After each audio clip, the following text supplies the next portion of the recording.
Madame, Monsieur, bonjour et merci de regarder la Web TV généraliste La Matrix et merci de suivre cette émission des mots sur les mots, une émission du jour consacrée à l'actualité politique qui prévaut au Gabon. Vous le savez, c'est le 12 avril prochain que sera organisée l'élection présidentielle. Déjà sur le terrain, la mobilisation qui ne faiblit pas, la mobilisation des acteurs politiques mais aussi de la société civile. Et toujours le suspense entretenu par le président de la transition, Brice Clotaire Oligui Nguema, malgré les nombreux appels à sa candidature, le numéro 1 gabonais qui fait perdurer le suspense et même également d'autres acteurs, notamment dans le landerneau politique.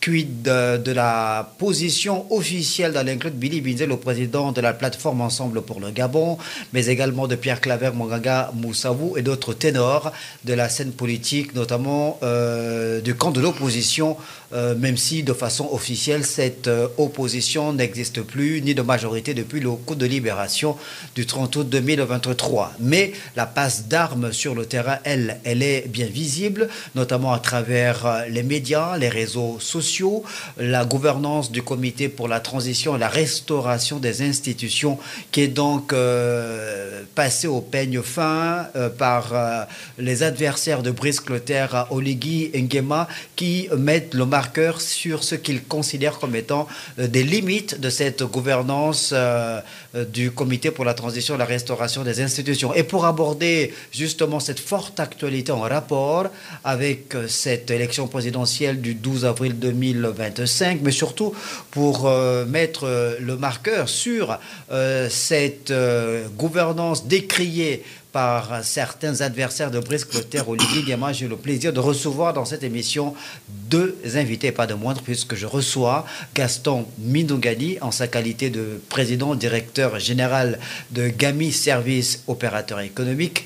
Monsieur Minongani, bonjour. Bonjour. Je reçois également sur le plateau de l'émission des mots sur les mots Pierre Minsa, acteur de la société civile, leader syndical, président de la MSTGV, la Machette syndicale des travailleurs gabonais vaillants. Monsieur Minsa, bonjour. Bonjour, monsieur Hans. Merci beaucoup à tous les deux d'avoir accepté notre invitation.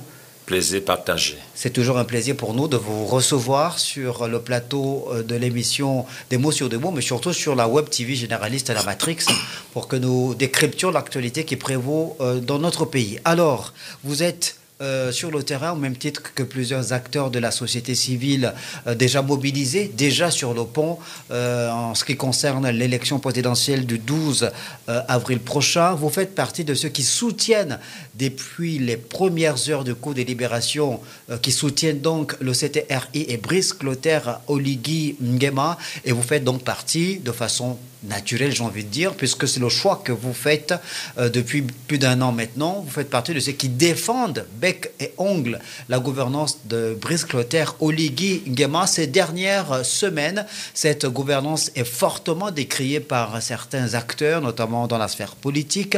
Alain-Claude Billy-Binze, le professeur Albert Ondossa, Ali Akbaro Nangayo Bégué, Pierre Claver Monganga Moussavou et d'autres acteurs, et même ceux de la société civile, et même certaines voix qui se lèvent également au sein de la population pour pointer un doigt accusateur sur cette gouvernance jugée pour certains chaotique du CTRI. Alors, qu'est-ce qui fait que, malgré ces doigts accusateurs pointés sur le CTRI, vous continuez, vous, à accorder votre confiance à Brice Clotaire Oligui Nguema? Gaston Minongani. Bon, tout simplement, je tiens d'abord à vous remercier pour cette interview que vous nous accordez. Vous savez, nous ne sommes pas aveugles. C'est l'aveugle qui nous combat. L'arrivée du général Brice Clotaire Oligui Nguema a donné des ouvertures au peuple gabonais. Ce qu'on n'avait pas avant. On était oubliés. Et ce n'est que les majors qui bénéficiaient des marchés. Mais le coup de libération, par le biais du général Brice Clotaire Oligui Nguema, président de la transition, président de la République, a donné un souffle nouveau aux opérateurs économiques gabonais. C'est le premier concernant le BTP et bien d'autres. Alors, pour rester justement sur ce volet consacré aux petites et moyennes entreprises ou petites et moyennes industries, lorsque Brice Clotaire, Oligui Nguema et le CTRI ont fait le coup de libération, coup d'État le 30 août 2023, après sa prestation de serment le 4 septembre 2023, Brice Clotaire, Oligui Nguema avait initié un certain nombre de réformes, notamment sur le plan économique. Vous parlez des PME, notamment le gouvernement avait annoncé lors d'un conseil des ministres que les marchés en dessous de 150 millions de francs CFA devaient désormais être des marchés attribués aux PME gabonaises. Est-ce que Gaston Minogani, là vous regardez les Gabonais, vous parlez aux Gabonais, est-ce que vous nous dites avec certitude que cette mesure annoncée par le CTRI est effective? Elle est effective, elle s'applique. Elle s'applique, je suis un témoin vivant. Je suis un témoin vivant. Ngami Service a bénéficié des marchés sans appel d'offres dans la province de l'Ouélolo. Et il y en a bien d'autres qui ont bénéficié aussi sans appel d'offres dans les autres provinces et dans la province de l'Ouélolo. Les marchés du CTRI, il y en a qui ont bénéficié de ces marchés sans appel d'offres, les montants qui sont supérieurs à 150 millions. Mais pourquoi sans appel d'offres d'abord? Sans appel d'offres parce que beaucoup de PME gabonaises, où les patrons sont des Gabonais, ne pouvaient pas bénéficier des marchés avec appel d'offres. Tout simplement pourquoi? Il faut être en règle avec la CNSS, il faut être en règle avec la CLAMGS, et il faut être en règle avec les impôts. Mais ces gens-là qui n'ont plus jamais travaillé, qu'on avait mis en difficulté, si on fait des appels d'offres, avec quoi ils payent tout ça? D'où le général Brice Clotaire Oligui Nguema, président de la transition, président de la République, a dit: je ne peux pas vous laisser en difficulté. Je vous donne les marchés, je donne les marchés aux Gabonais, qui sont des marchés du CTRI, qui n'ont rien à voir avec les marchés de l'État, où on a dit si le marché a 150 millions donnés aux Gabonais, ça c'est un autre volet. Ceux-là, les Gabonais bénéficient de ça. Maintenant, le président Oligui, pendant cette tournée qu'il a organisée dans les 9 provinces du Gabon, a donné des marchés même de 700 millions, 400 millions aux PME. Gabonaises? Oui. 4-5 marchés. Même les marchés des routes aux Gabonais, sans appel d'offres. C'est quelque chose. Moi, ce que je n'arrive pas à comprendre, c'est que il faut que tous ceux qui ont bénéficié de ces marchés-là puissent témoigner. Là, je parle en tant que PCA du groupe Ngami Service. Mais je peux parler en tant que président de la Confédération patronale de la micro-entreprise et des petits métiers, où je connais beaucoup de mes adhérents qui ont bénéficié de ces marchés. Le camp militaire, les sapeurs-pompiers dans la province de l'Ouélolo. Mais c'est M. Lebembi Henri, et c'était un Gabonais qui a bénéficié de ça. C'est plus de 400 millions de francs. La construction de la banque à Koulamoutou, mais c'était un jeune Gabonais qui a bénéficié de ça.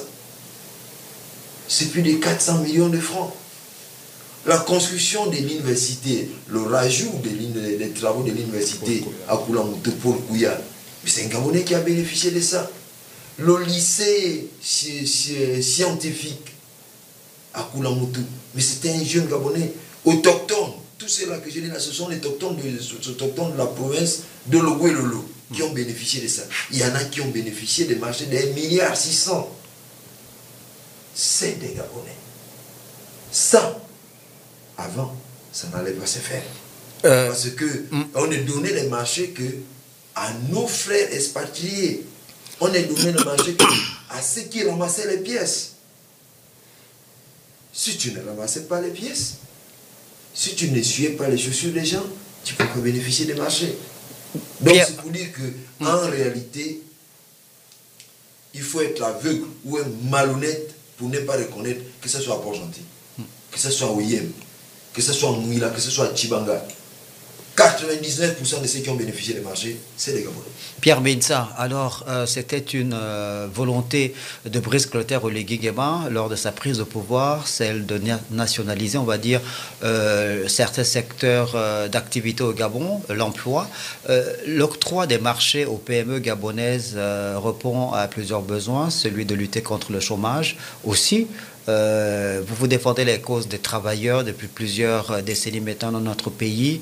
Là, vous avez un segment, ce qui concerne les PME, PMI dans le domaine des BTP par exemple. Vous pensez que la réponse a été adaptée, satisfaisante par rapport à la lutte contre le chômage dans ce secteur d'activité-là? Si, permettez-moi, je voudrais recommencer à travers vos propos préliminaires. Ces hommes et femmes qui dénoncent la gouvernance du CTRI, la critique, elle est aisée. C'est normal que les gens critiquent. Mais il ne faut pas devenir malhonnête. J'ai un défaut. Je retiens parfois les dates que d'autres ont oubliées.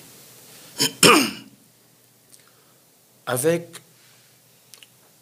Omar Bongo Ondimba, notre grand président, il avait mis en place un gouvernement.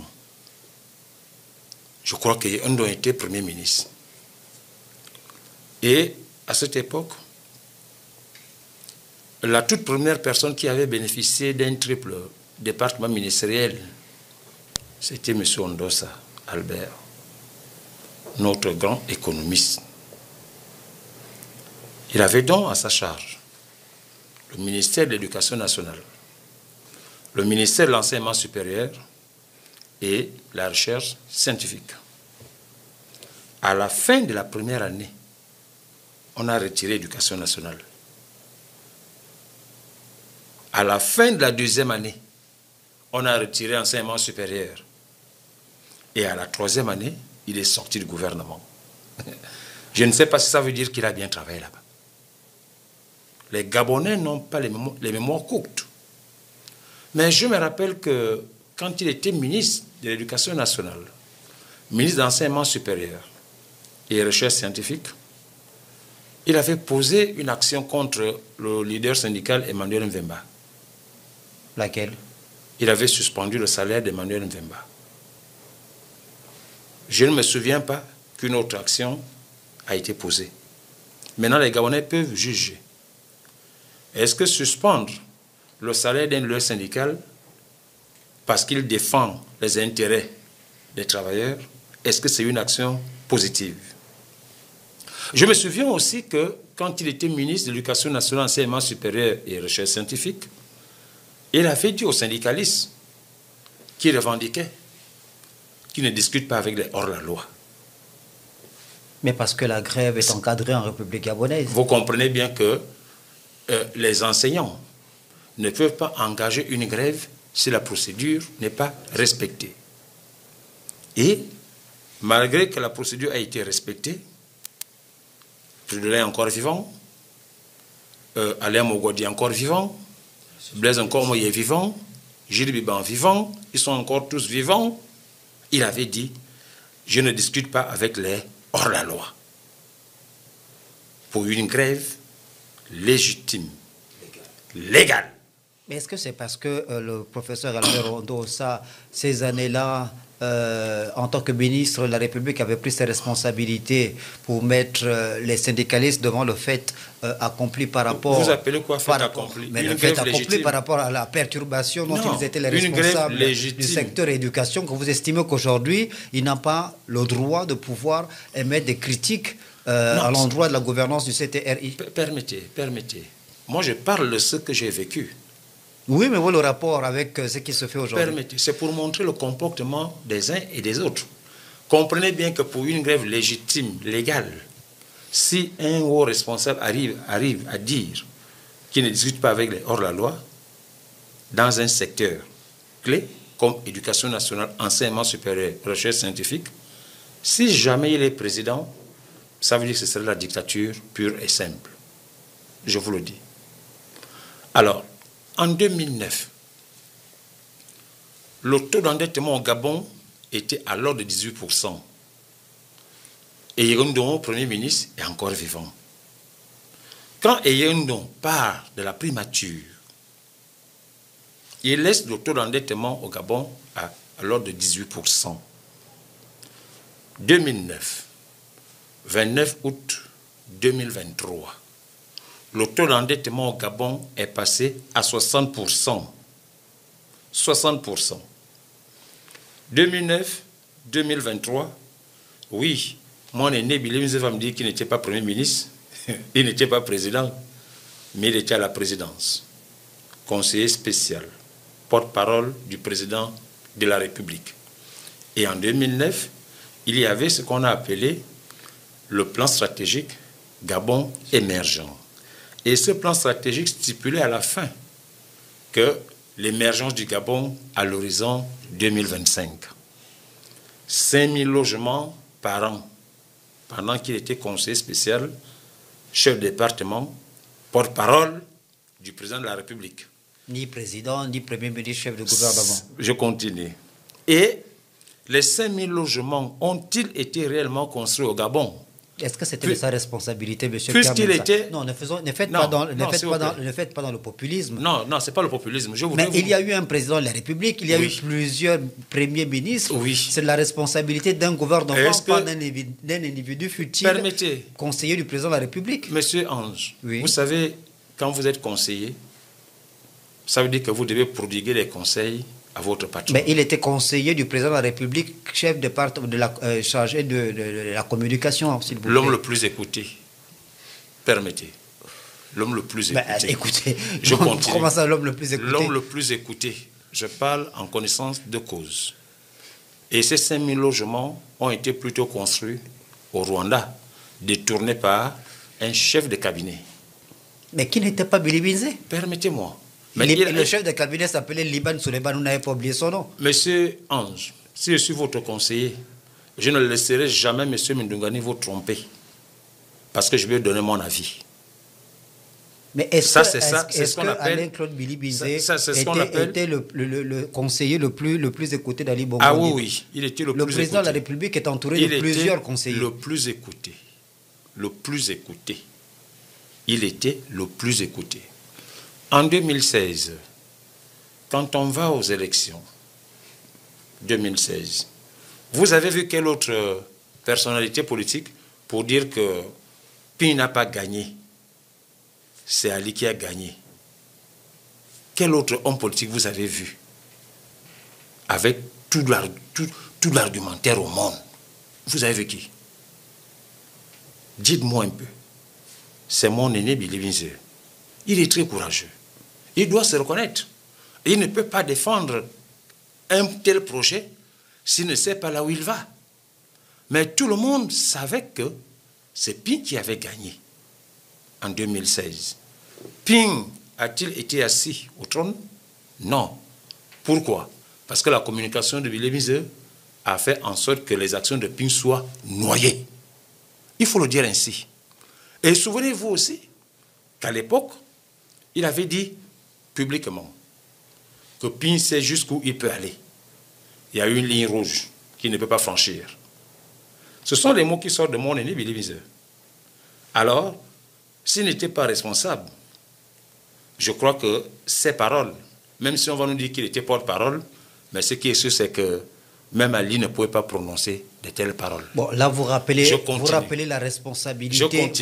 Vous rappelez la responsabilité d'Ondossa, d'Alain Claude Bilibinzé dans la gouvernance. Il est passé. Bongo Ondimba les 14 dernières années. Il est passé ministre. D'accord. Oui, mais. Il est passé ministre. C'est pas l'objet de la question que je vous ai posée, Pierre Bissa. Permettez. Oui, il est passé je vous ai posé ministre. une question précise. Je vais vous répondre.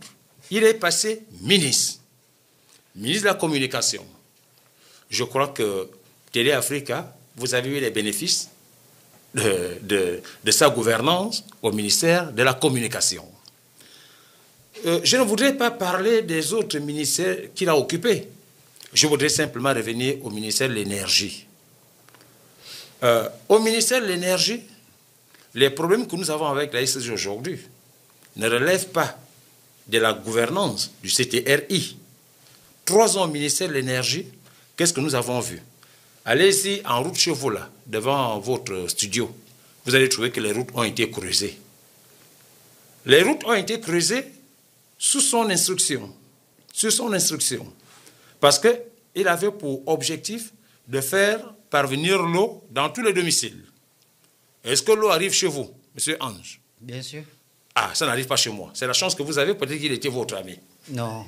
Il y a certains quartiers de Libreville qui sont pour... C'est la chance que vous avez. Certains... Peut-être qu'il était votre ami. Vous savez que ce ne sont pas tous les quartiers de Libreville qui sont dépourvus d'eau potable. Il y en a qui ont de l'eau, d'autres n'en ont pas. C'est bien. Quand on regarde un peu, on fait le tour du grand Libreville, combien de quartiers ont de l'eau dans les maisons? Il n'y en a pas assez. Mais je ne m'arrête pas là. Mais il a creusé. Mais les trous là restent toujours aujourd'hui. Les routes ont été creusées par lui. Les trous là sont toujours là. Alors, regardez encore ce qui me touche beaucoup. Après qu'il soit passé ministre de l'Énergie, il a eu un grade supérieur, vice-premier ministre. Je vous dis que j'ai son numéro dans mon téléphone là, parce qu'on s'appelait. C'est un grand frère. Les retraités... Vous dans le cadre familial? Non, dans le cadre professionnel. Ah, d'accord. Professionnel. Les retraités décident un jour d'aller faire un piquet de grève à la caisse des pensions et des prestations familiales. À l'époque, lui, il est vice-premier ministre. Les 2 bâtiments sont côte à côte. La cour a été inondée des retraités civils et militaires. Ceux-là qui ont plus de 60 ans. Lui, il voulait sortir. Il ne pouvait pas, parce que les retraités ne voulaient pas laisser les gens passer. Il revient nous voir. Il dit, le président Ali Bongo Ndimba m'a demandé de venir vous écouter, d'aller lui rendre compte. Ce qu'il me dira, je reviendrai vous le dire. S'il me demande de m'occuper des dossiers des retraités, je vais m'en occuper. S'il me demande de vous amener vers lui, je vous amènerai vers lui. Ce jour-là, les retraités l'ont appelé VPM. Au lieu de vice-premier ministre, il disait vrai premier ministre. Parce que était premier ministre, Madame Rose Christiane Osuka Raponda.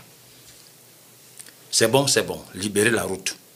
Les retraités, sur la base de cette confiance réciproque, ont libéré la route. Il est parti. Il n'est plus jamais revenu. Il avait donné rendez-vous dans 4 jours. Nous avons dit aux retraités, on part dans une semaine. Nous sommes repartis là-bas dans une semaine, tous les bureaux étaient vides, jusqu'aujourd'hui. Et chance.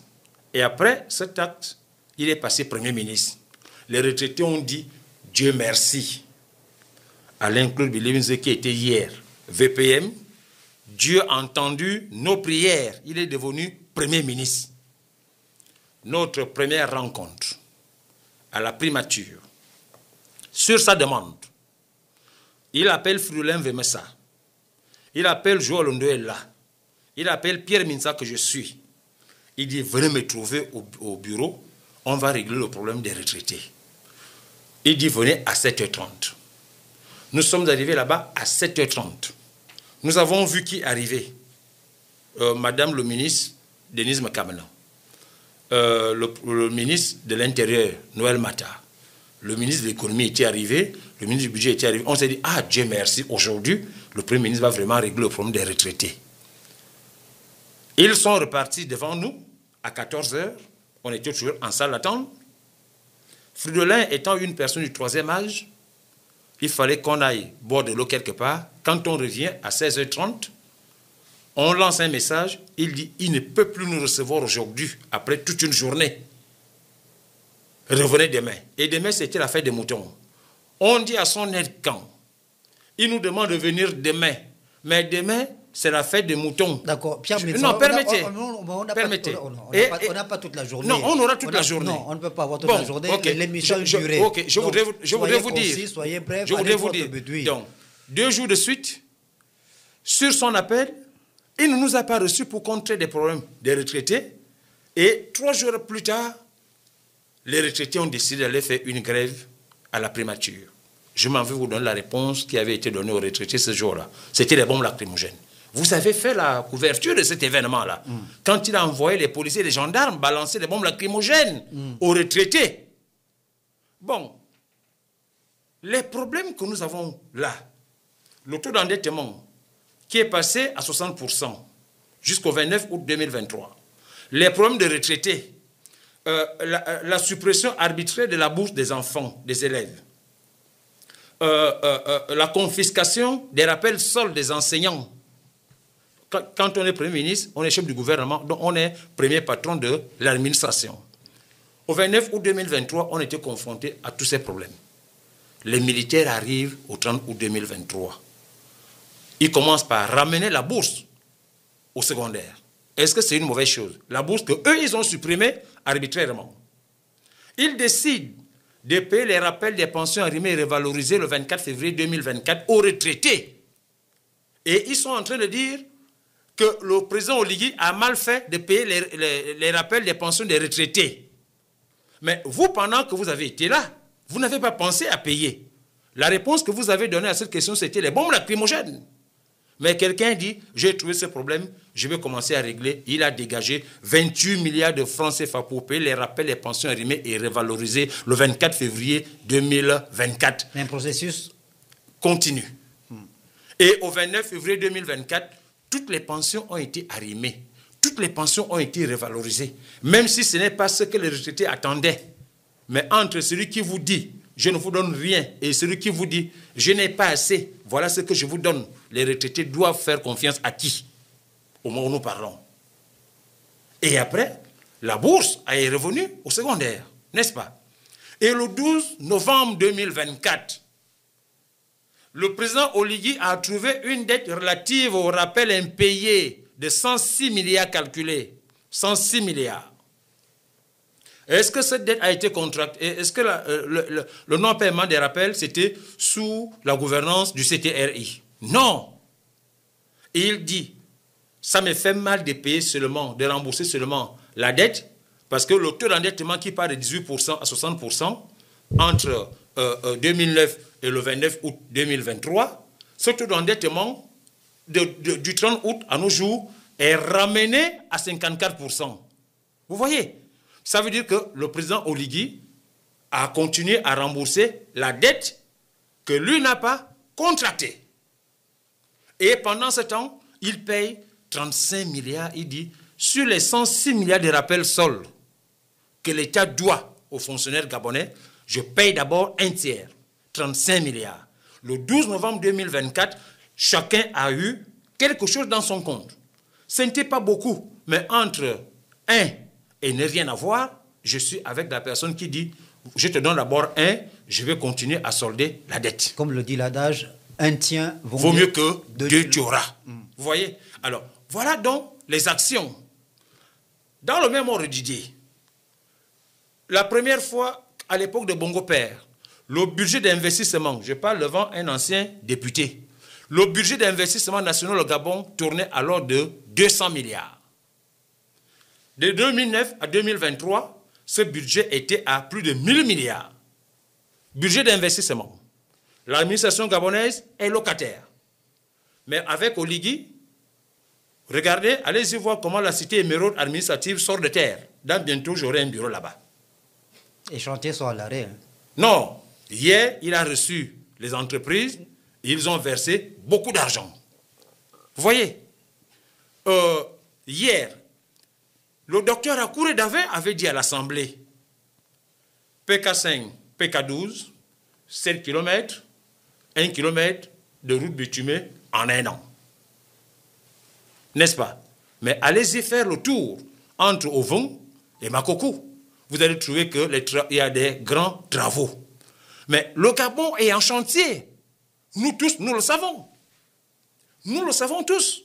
Donc, comment les gens qui, après plusieurs années, ont précarisé les retraités, ont précarisé les travailleurs du secteur public par le gel des carrières et des concours, ont fabriqué les chômeurs à l'université, Comment ces gens-là peuvent s'inscrire en donneur de leçons aujourd'hui? D'accord, on va repartir vers Gaston Minougani sur cette question relative à la lutte contre le chômage, l'emploi donc, en rapport avec les marchés octroyés aux petites et moyennes entreprises, aux petites et moyennes industries du Gabon. Donc on a parlé de la nationalisation de l'emploi.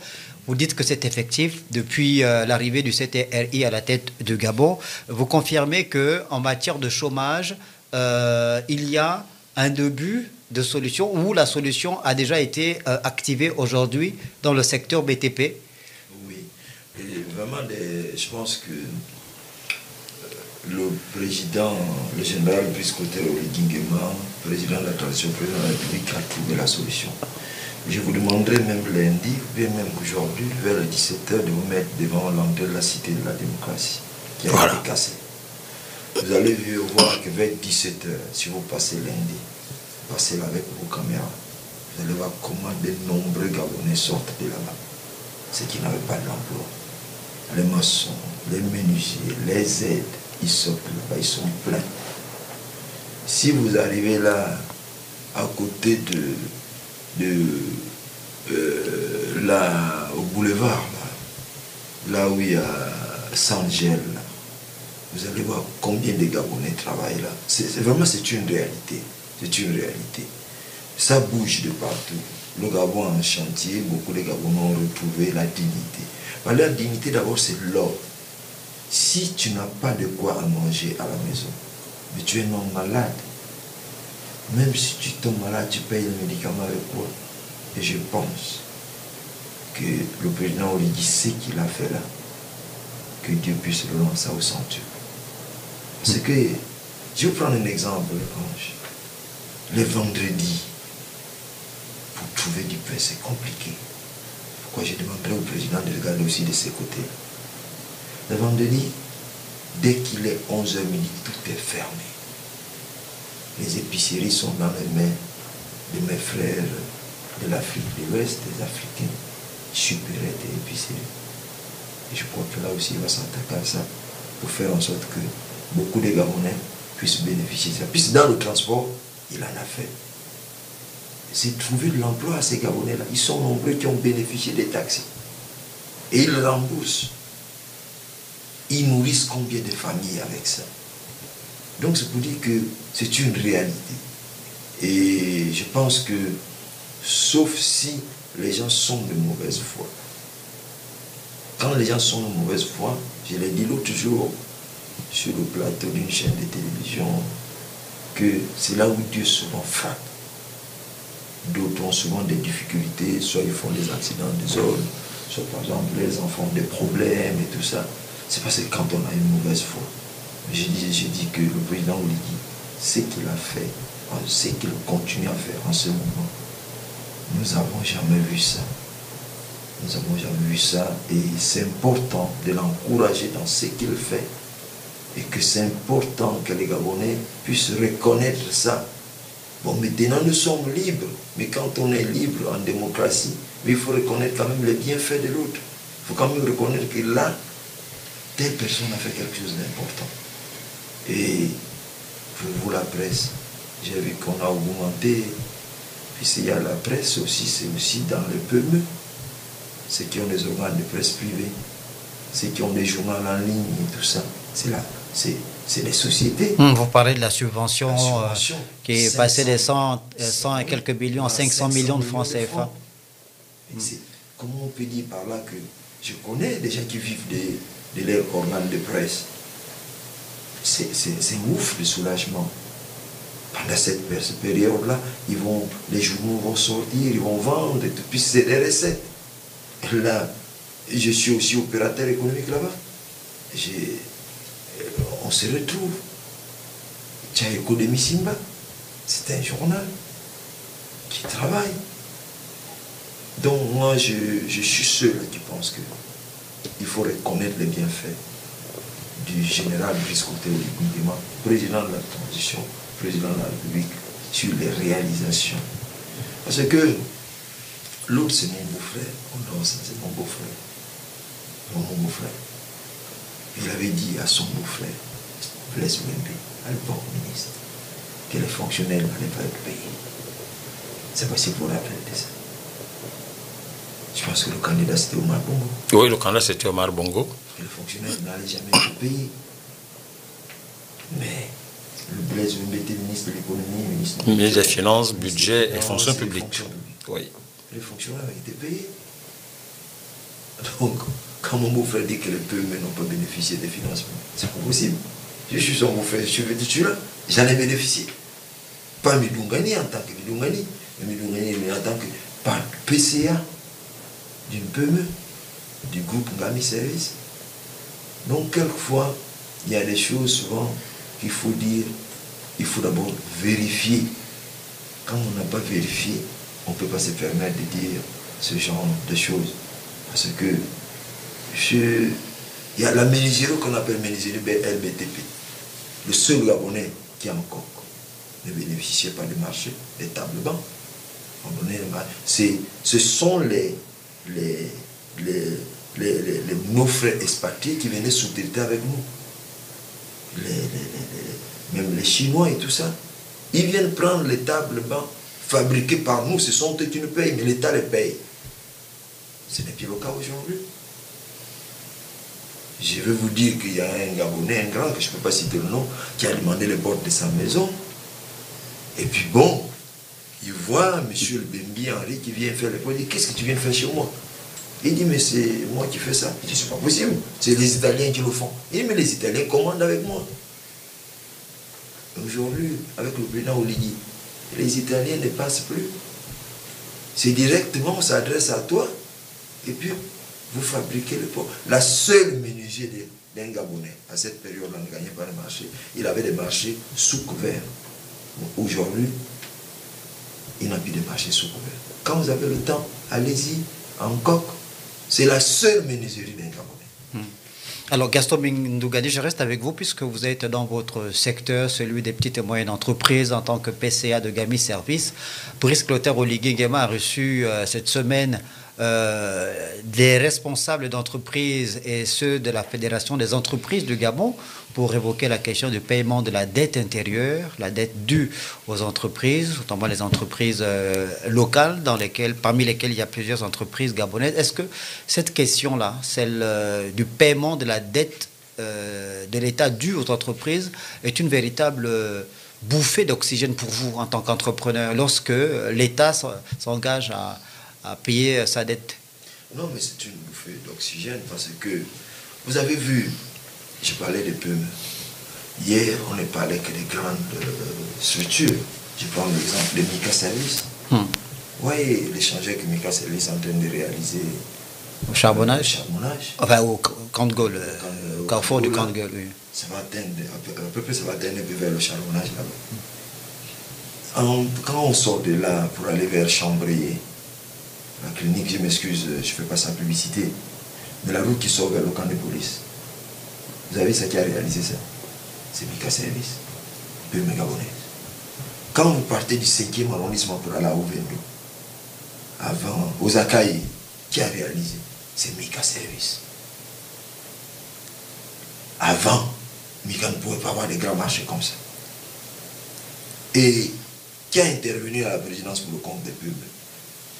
BTP, c'est quoi? Nous partons de Mika Service.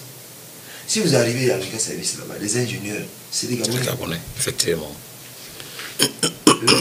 Les Français, vous allez trouver au moins deux, bien des expatriés, mais la majorité, c'est des Gabonais. Et c'est une bouffée. Ça va soulager les PME, ça va soulager les BTP. Ce que fait le président Brice Clotaire Oligui Nguema, c'est important. Parce qu'il a trouvé les caisses de l'État dans quelles conditions? La team avait bouffé et vidé les caisses. Mais il se bat avec ce que, le peu qu'il a. J'ai vu au Sénégal, le président sénégalais, quand il a fait un meeting, les gens payaient l'entrée pour aller assister au meeting du nouveau président sénégalais. C'est ce que nous, Gabonais, nous devons faire. Le FMI la Banque mondiale, la Banque africaine ou quoi que ce soit, La BAD, oui. à la base de tout ça là, l'homme gabonais qui supporte Oligui, je lance un appel. Je pense que ils vont le suivre. Que tout Gabonais qui supporte le président Oligui, compte tenu des problèmes de dette, de construction de routes et tout ça là, chacun doit apporter 1000 francs, 2000 francs, 3000 francs pour accompagner le président de la transition. C'est un appel à contribution que vous lancez C'est là? la contribution que je lance. Parce que il paye ce qu'il paye là, avec les possibilités qu'il trouve. Mais si Gabonais, au vu de tout ce qui est en train de se faire, au vu de la libération, je pense qu'on doit accompagner le président Oligui. Et je pense que d'ici les prochains jours, le président Mitsa est là, nous viendrons ici pour rapporter, pour dire que voilà, nous avons 10 000, nous avons 5 000, que tout le monde vienne aider le président Oligui, pour l'accompagner dans les réalisations. Ça n'a rien à voir avec la campagne, dans les réalisations des chantiers qu'il est en train de faire. Pour qu'on montre à l'opinion internationale que le président Oligui n'est pas un homme seul. Il se bat pour les Gabonais et nous devons l'accompagner. On ne doit pas continuer à être ingrat quand les choses sont très bien organisées. Moi, je vous assure que, vous savez, les frères, c'est les Gabonais de la team là, ils allaient m'envoyer en prison. Ils allaient m'arrêter à Koulamoutou. Je ne les ai rien fait. Ils voulaient m'enfermer. Mais je pense que c'est important d'accompagner le président Brice Clotaire. Pierre Metsa, pourtant, il y a certains pourfendeurs de la politique de Brice Clotaire Oligui Nguema, certains de ses adversaires qui estiment qu'entre le 30 août 2023 et 2025, le CTRI n'a fait que reproduire les mêmes schémas. Les schémas qui avaient été produits par le régime déchu. Okay. Qu'en pensez-vous? Ok. En 2015, les concours sont gelés. Plus de recrutement à la fonction publique. Du 30 août 2023 à nos jours, le président Oligui a octroyé 26 500 postes budgétaires dans la fonction publique. Ça fait 26 000 Gabonais. Même si nos parents diraient qu'ils ne sont pas là-dedans, mais ceux qui sont rentrés dans ça, ce sont des Gabonais. Quand on donne un emploi à un Gabonais, on a sauvé toute une famille, n'est-ce pas? Et pourtant, ces 26 000 postes budgétaires n'ont pas été distribués par le régime ancien. Peut-on dire à cet instant qu'il reproduit le même chemin? Moi, je dis non. Les chemins que lui a trouvés, c'était pas de recrutement. Les chemins que lui a trouvés, c'était pas de marché aux PME et PMI gabonaises. Le chemin que lui a trouvé, c'était les routes restent en l'état. Les différents chemins qu'il a trouvés, c'était les difficultés de l'ASG. Mais aujourd'hui, je ne suis pas en train de dire que tout a été fait et que tout ce qui est fait est bien. Ça, je ne le dis pas. Mais je dis le peu qu'il a déjà fait, ça contribue déjà à l'amélioration des conditions de vie et de travail des Gabonais. Monsieur Ange, vous savez, ça me fait mal. Ça me fait mal parce que mon aîné Bilémise va se présenter devant les retraités pour dire aux retraités que je peux faire mieux. Pour dire aux retraités que ce qu'on vous a fait, c'est rien. Est-ce qu'il n'a pas eu la possibilité de régler le problème des retraités au moment où ils avaient beaucoup d'argent? Est-ce que les problèmes des retraités ont été réglés? Non. Non. Les retraités sont conscients. Même, je le répète, même si ce n'est pas ce qu'ils attendaient. Et moi qui discutais avec tous, je parie ma main que si le même régime serait resté au pouvoir au 30 août 2023, aucun retraité n'allait avoir une augmentation dans sa pension. Si le même régime serait resté au pouvoir le 30 août 2023, aujourd'hui, aucun fonctionnaire n'allait bénéficier du paiement d'un rappel solde. Aucun. aucun jeune n'allait trouver de l'emploi ni à la fonction publique, ni au privé. Parce qu'ils avaient leurs idées ailleurs. Ce sont des réalités. Les 417 taxis qui sont arrivés. La première vague. La première vague. La deuxième est déjà là. La deuxième, voilà, la deuxième est déjà là. Plus de 300. Oui. Vous voyez, les Gabonais vivent de cela. Ils vivent de cela, même s'ils remboursent. Et j'ai été le premier à dire que le taux demandé pour acquérir un taxi était élevé, et je continue à le dire. Parce qu'un chômeur, on dit à un chômeur de trouver 1,1 million pour avoir un taxi, pour moi, c'est trop cher. Mais les Gabonais se sont débrouillés à ce qu'ils aient des taxis. Et ils comprennent maintenant la nécessité pour eux d'avoir ces taxis. Nous savons qu'autrefois, un projet pareil avait été lancé. Un jeune, un taxi. Mais ça a donné quoi? Autrefois. On n'a même pas vu les recettes. On n'a même pas vu les recettes. Notre administration qui est locataire aujourd'hui, cet argent-là tombe dans les poches de qui? Je m'en vais vous donner un petit secret. Vous voyez l'ancien bâtiment historique des affaires étrangères à côté.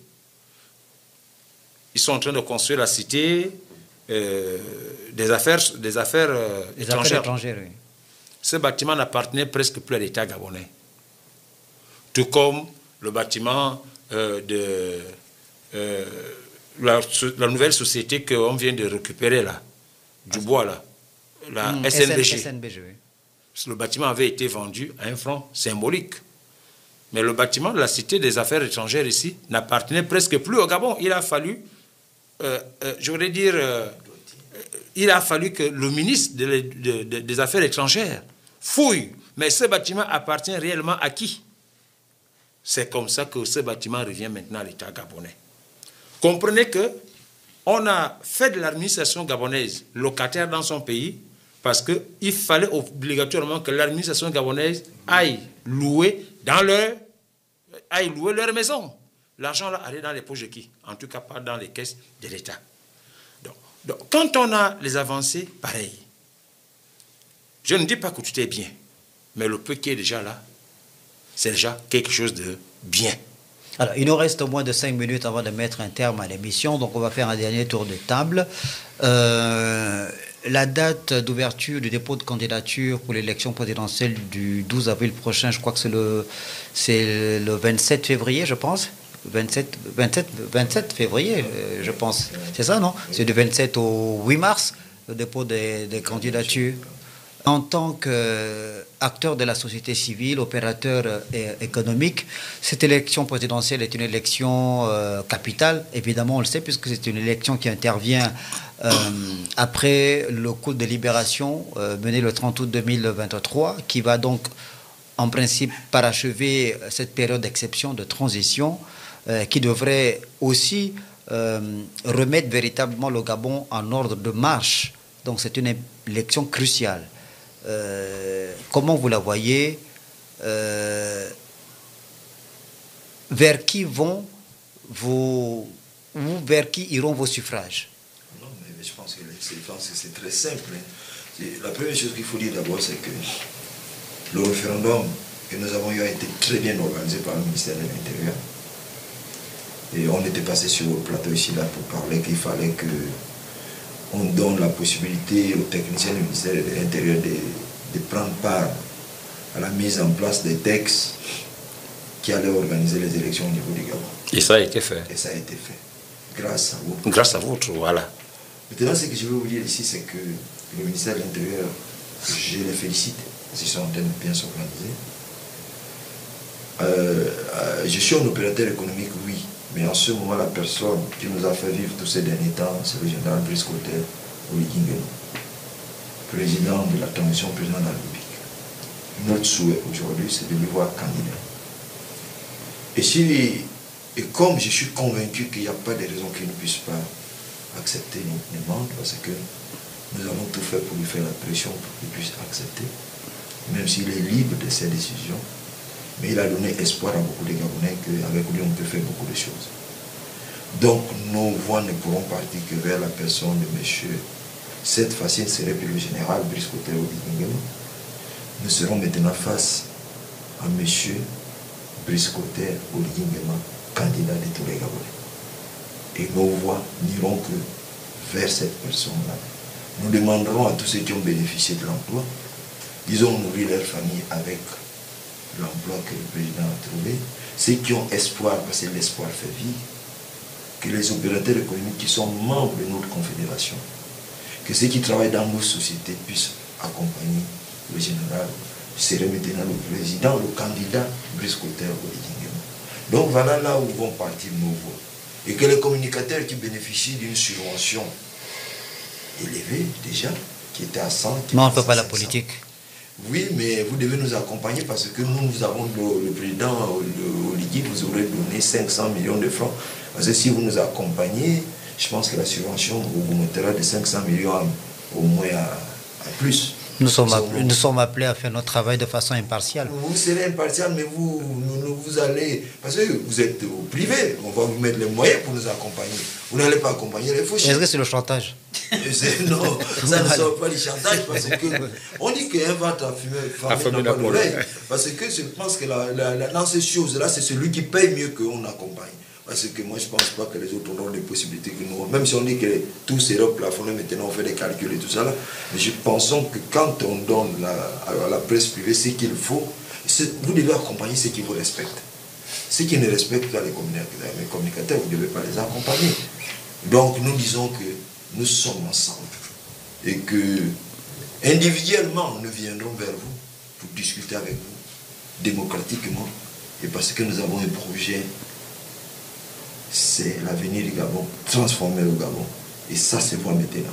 Parce que chez nous les Nzébi, on dit que le plus souvent si tu sens que tu vas manger le manioc de ta mère, c'est quand ce n'est pas encore pilé, quand ce n'est pas encore préparé. On te donne ça d'abord comme ça, dès qu'on revient de la plantation, on prend un peu, on te fait goûter, tu as espoir que tu vas manger le manioc de ta mère. Mais là nous avons espoir que nous mangerons, nous allons vivre si Brice Clotaire Oligui Nguema est candidat. C'était votre mot de fin, Gaston Minogany. Votre conclusion, Pierre Mintsa. Merci. La question que vous posez est tellement importante. Et je réponds à cette question en fonction des actes qui ont été posés en peu de temps. Comparativement aux actions qui ont été menées par les autres en plusieurs années. Il n'y a pas match. En 18 mois, ce que nous avons obtenu n'est pas à comparer avec ce que nous avons vécu, le calvaire que nous avons vécu pendant plusieurs années. Allez-y faire un tour au ministère de l'Intérieur, à la Direction générale des élections et des libertés publiques, les gens y travaillent. Le code électoral est passé, la liste électorale a été révisée. Cette direction générale, via le ministère de l'Intérieur, nous a montré qu'on pouvait faire une élection aujourd'hui et demain commencer à avoir des résultats provisoires avec l'élection référendaire. Ça veut dire que l'élection qui aura lieu le 12 avril et la transition prendra fin le 16 avril. Parce que après 24 heures date du scrutin, obligatoirement on doit avoir les résultats provisoires. Si les résultats provisoires nous conduisent à un second tour, les services compétents vont se prononcer. Mais si les résultats provisoires ne nous conduisent pas au second tour, la Cour n'aura qu'une semaine pour donner les résultats. À l'époque, en 2016, je crois que la Cour a dû utiliser 1 mois pour donner les résultats. La conséquence du temps mis a fait qu'on a enlevé les voix chez Ping, on est allé ajouter ça chez Ali. Vous voyez? Parce que le temps de donner les vrais résultats, si ce temps-là est largement, je voulais dire, si ce temps-là est long, ça favorise la fraude. Deuxièmement, il y a aujourd'hui des gens qui font du chantage, aussi bien de l'opposition que les gens qui sont avec le général. Du chantage. La seule chose qui compte, ce sont les actions palpables que Brice Clotaire Oligui et le CTRI ont posées vis-à-vis des populations. Allez-y au ministère du Budget. Le ministre du Budget se prépare. La Direction générale des finances publiques se prépare. Le Trésor public se prépare. Parce que ce ministère sait que, en février, là, la promesse qui avait été donnée par le chef de l'État en février 2024, qui a consisté à payer 28 milliards de rappels et pensions arrimées et revalorisées, le ministre Charles Mbah est sur le point de rendre cette réalité pratique parce que les retraités attendent. Allez-y toujours au niveau de la solde, la direction de la solde. Vous trouverez que sur l'instruction du ministre Charles Mbah, sur le regard bienveillant de la direction générale du directeur général des finances publiques, ceux de la solde sont en train de faire le calcul des rappels pour ceux-là qui n'ont pas été bénéficiaires de la première temps de paiement des rappels en novembre 2024. Parce que la prochaine enveloppe arrive. Vous voyez, c'est les actions. C'est les actions. Bon, maintenant, celui qui prétend dire que rien n'a été fait, alors que nous on sait que le tableau actuel, même si c'est un tableau noir, mais sur ce tableau noir, il y a les taches blanches. Vous voyez? Il y a les taches blanches. Ma voix partira vers qui? 1. Le président de la transition, le président de la République, chef de l'État, Brice Clotaire Oligui Nguema, n'a pas intérêt à ne pas se porter candidat. Il n'a pas intérêt. Je continue à le dire. S'il ne se porte pas candidat, nous, on va se constituer un parti civil pour porter plainte. Parce qu'il nous a donné le goût. Il nous a donné l'espoir. Alors, s'il nous a donné l'espoir, il va falloir qu'il assume. Les retraités savent qu'ils doivent avoir ce qui leur revient de droit, sans plus faire la bagarre, sans plus aller prendre les bombes lacrymogènes à la primature. S'il ne met pas en place notre volonté, là c'est le peuple qui s'exprime. Le peuple dit, tu nous as donné espoir, il est hors de question que tu ne sois pas candidat. S'il n'est pas candidat, on porte plainte. Vous voyez? Donc nous vont donc aller vers qui? Mais vers lui. Personne d'autre. Et on fera nous-mêmes la campagne pour que ceux-là qui n'ont pas pu hier, il faut leur laisser la possibilité, il faut même les inviter chez vous ici, il faut leur laisser la possibilité de parler. C'est la démocratie.